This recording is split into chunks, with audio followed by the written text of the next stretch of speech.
Today I'll be explaining about question number 1A, which is calculation about liquidity ratio of Apple Incorporated. The first one is current ratio. Formula for current ratio is current asset divided with current liabilities. For 25 September 2022, 135,405 million ringgit divided with 153,982 million ringgit equals to 0.88 times. For 24 September 2021, 134,836 million ringgit divided with 125,481 million ringgit equal to 1.07 times. This ratio indicates whether a firm has enough current asset to cover its current liabilities without selling inventory. Based on the calculation, we can see that current ratio of Apple Incorporated for 2022 is decreased than 2021, having a ratio of 1.07 times, mean for every 1 ringgit of current liabilities, company Apple Incorporated has 1 ringgit 07 cents of current asset as a backup for 2021 compared to 2022, which only has 88 cents of current asset as a backup. To sum up, current ratio for 2021 is better than 2022 because it lacks liquidity. For B is acid test ratio, or normally known as quick ratio. The formula is current asset minus inventory divided with current liabilities. For 25 September 2022, 135,405 million ringgit minus 4,946 million ringgit divided with 153,982 million ringgit equal to 0.85 times. For 24 September 2021, 134,836 million ringgit minus 6,580 million ringgit divided with 125,481 million ringgit equal to 1.02 times. This ratio indicates whether a firm has enough current asset to cover its current liabilities without selling inventory. Hence, inventories is deducted from the total current assets. This is because the inventory is typically the least liquid asset out of the total current asset, and therefore generally takes a longer time to be converted into cash. Companies with a quick ratio of less than 1 will not be able to pay its immediate obligations and therefore should be looked at with caution. Besides, if the quick ratio is much lower than the current ratio, it means that current assets are highly dependent on inventory. In other words, the company may have an overstocking problem. As for Apple Incorporated, we can conclude that the ratio for 2022 is less liquid than the ratio of 2021. That means that the acid test ratio for 2021 is better than 2022. It indicates that the company will not have difficulty paying its current liabilities when the need arises. The company will be able to pay its current liabilities on time without liquidating its inventories. To summarize, there is a few tips for Apple Incorporated to improve liquidity ratios, such as manage its current liabilities well.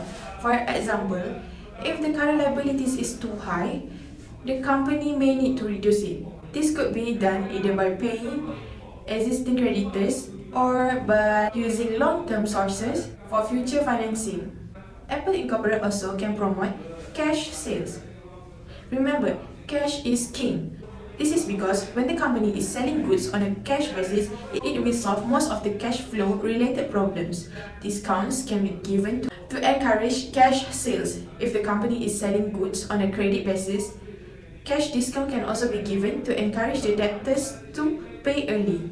Next is 3 factors that affect Apple's current performance. The first one is economic factors. Economic factors have major effects on Apple's productivity and financial performance. There are various economic factors such as interest rates, inflation, economic growth, and many more that were likely to be costly for Apple. We could see that if there is an increase in inflation, there would be an increase in the cost of its products and services that then lead to a decrease in demand for their products and services. The instability of economy that causes by lockdown in 2020 in areas such as UK, USA, and many countries in Europe have affected the sales of luxury technologies devices, including Apple. There has a report saying that Apple faces increasing costs in global logistics and soaring employees' salaries. Apple also faces a problem where there's maybe some customer decided to not upgrade their phone due to declining purchasing power. The second one is social factors. Social factors such as consumer attitudes, trends, preference have a direct impact on Apple's financial performance as it can affect their demand for product and services. We cannot deny that youngsters love technology devices and consider them part of their life. That is a good thing for Apple, but there are many people in USA that were concerned about the growing power of technology companies such as senior citizens, which affected their buying decision. There's a recent report saying that many young adults have switched from high technology smartphones to favor the old models such televisions and said that this is because they would like to take a break from today's screen-dominated world. This is bad for Apple and other companies while it is good for people. Apple also made a lot of income in China by attracting middle-class consumers with luxury items. However, Apple is now challenged by local technology products such as Huawei and Xiaomi, who are becoming more chosen in its market share as they offer a lot cheaper products than Apple. The last one is technological factors. Technological factors also have major effect on Apple performance as it's related to their production. We cannot deny that Apple has revolutionized the global technology industry. However, it is now locked in technology battles with number of competitors. It's very challenging for Apple because its competitors is now have the capabilities and technologies to duplicate their product and services. As an effect, though Apple is a giant technology company, it has to come up with limited number of new products in recent years as the competition is very high and they have to explore the potentials of introducing new products and services into the market. So, factors that affect the effectiveness of MACD in managing its asset. The first one is supply chain management. Supply chain management is the handling of the entire process of turning raw materials into a final product. Without the supply chain, we will not have access to food and health products or the items that allow us to work, travel, and entertain ourselves. Because of that, McDonald's supply chain operating at a high level of effectiveness and efficiency. Information technology is used by the operation management of the food service provider to inform suppliers and give them the tools they need to coordinate their operations with the needs of the business. McDonald's uses both local vendors for perishables and a variety of regional sources for highly standardized commodities. In this situation, suppliers' productivity has an impact on the productivity of the restaurant business. In order to reduce supply chain disruptions, McDonald's corporate social responsibility plan and other business initiatives enforce policy and guidelines for suppliers. So, we know that supply chain management involves a network of suppliers connected via a centralized management process. Each supplier acts as a link that moves a product along a chain of production from raw materials, suppliers to manufacturer to retailers. Second is inventory management. Effective inventory management depends greatly on having an in-depth awareness of market demand. Businesses can increase their overall efficiency and profitability by controlling demand well. Considering that everything is based on supply and demand, timely product delivery is critical to maintaining customer satisfaction. The goal of McDonald's operation management is to maintain sufficient inventory to enable efficient business operation with few interruptions in resource availability. The supply chain and remaining components are connected by this area of operation management decision making. Depending on the needs of the firms and its restaurants, materials from suppliers either go through inventory management or are put on hold for later use. Efficiency at grocery store is influenced by stock effectiveness. In this way, McDonald's keep inventory expenditure to a minimum while assisting with restaurant operations. To be successful, demand management must be adapted to the requirements of each organization. Business can gain a lot from demand management implementation, including better resource utilization, lower inventory costs, and higher customer satisfaction. Companies that can successfully control their demand in the good market of today will be well positioned to prosper. Next, ways to improve the performance of McDonald's using inventory turnover ratio. First, evaluate the present inventory control system.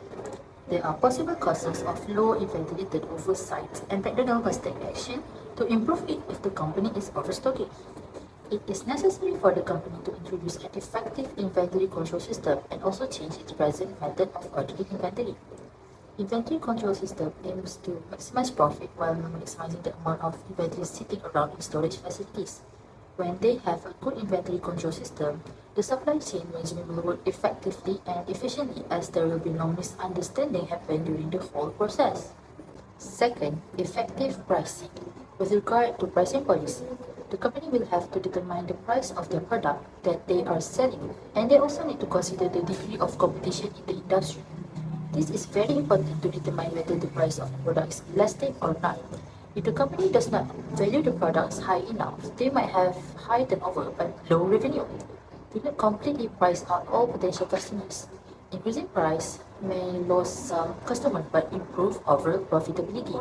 The final price must consider all costs, including all expenses and profit margin. Make sure to use a suitable costing method and the price of the products are a reasonable reflection of what the company offers. Debt ratio refers to a financial ratio that measures how much a company's assets are financed by debt, while the remainder are financed using shareholders' equity. Debt ratio increased by 4% from 28% in 2021 to 32% in 2022. The lower the debt ratio, the better it is. So even though there is an increase of 32% of the debt ratio in 2022, it is still lower than the 35% industry average debt ratio, which is good for the company. Finding that if a company's debt ratio is significantly higher than the industry average, it will experience difficulty in raising additional borrowing, and lenders will be reluctant to grant more loans as the risk that the company may not be able to pay them back on time is higher. Next, debt to equity ratio compares a company's total liability to its shareholders' equity. The ratio increased from 53% in 2021 to 55% in 2022. The company used more liability than using their shareholders' equity as the sources of financing. The lower the debt to equity, the better for the company. The company used more liability compared to other competitors in the industry because the industry average debt to equity ratio is only 43% compared to 32% company debt ratio in 2022. To conclude, a high debt to equity ratio often associated with high investment risk means that a company relies primarily on debt financing. Term interest and measure of a company's ability to cover its interest charge out of its operating profit. In 2021, the company's ability to fulfill debt obligation is 3 times, and in 2022, the company takes 5.2 times to cover the debt, which makes the firm's ability to fulfill the interest obligation higher than the other company. The higher the term interest earned, the higher is the company's ability to fulfill interest obligation. 2PM has better term interest earned compared to other companies because they get the interest 5.2 times, which is higher than the 4.1 times average industry term interest earned. Failure to meet this obligation might expose the company to the risk of bankruptcy, as the creditor can take the legal action against the company. The gross profit margin shows the percentage of sale remaining after deducting the cost of making such sale. In 2021, every 1 ringgit of sale, the company is making 65% of gross profit, while in 2022, every 1 ringgit of sale, the company made 76.5 of gross profit, which is a great improvement. The company is making more gross profit in 2022. Every 1 ringgit of sale, the company is making 76.5% compared to other competitors by looking at the industry average gross profit margin, that is 60%. The higher the ratio, the better it is. It shows the efficiency of the company in controlling its cost of goods sales. The net profit margin is used to calculate the percentage of profit a company produced from its total revenue. The net profit margin in 2022 increased from 24.5% to 25% in 2022.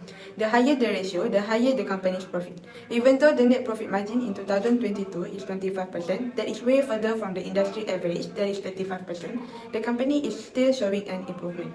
Net profit after tax is derived after deducting all costs and expenses, including interest and taxes.